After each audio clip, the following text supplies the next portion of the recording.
নিত্য প্রয়োজনীয় দ্রব্যের দাম দিন দিন বাড়ছে। নিত্য প্রয়োজনীয়, নিত্য মানে হচ্ছে ডেইলি বলতে পারি আমরা, ডেইলি, প্রয়োজনীয় মানে নেসেসারি, ডেইলি নেসেসারি।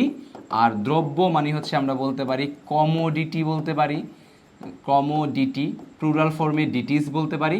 আর অথবা আরেকটা শব্দ আছে গুডস, গুডস এটা সিঙ্গুলার প্লুরাল একই রকম, দ্রব্য বোঝানো হয়। দাম মানে আমরা যে প্রাইস, দিন দিন বাড়ছে। প্রথম কথা হচ্ছে দিন দিন বাড়ছে, এটা হচ্ছে চলমান, তার মানে কন্টিনিউয়াস টেন্স। কি বাড়ছে? দাম বাড়ছে। তাহলে দ্য প্রাইস, কি বাড়ছে? এটা আমাদের সাবজেক্ট, দ্য প্রাইস। এখন কিসের প্রাইস? দ্য প্রাইস অফ, অফটা কেন? এই যে দ্রব্যের, রয়ের জন্য। The price of daily necessary, daily necessary commodities, অথবা চাইলে আপনারা গুডসও লিখতে পারেন। ইজ হবে, এটা ইজ ইনক্রিজিং। ইজ কেন? এখানে আমাদের মূল সাবজেক্ট হচ্ছে প্রাইস। ইজ বাড়ছে, চলমান সেন্টেন্স। ইজ ইনক্রিজিং দিন দিন, day by day, day by day. সেইভাবে করে আমরা ছোট ছোট বাক্য থেকে বড় বড় বাক্য আস্তে আস্তে তৈরি করা শিখতে পারি।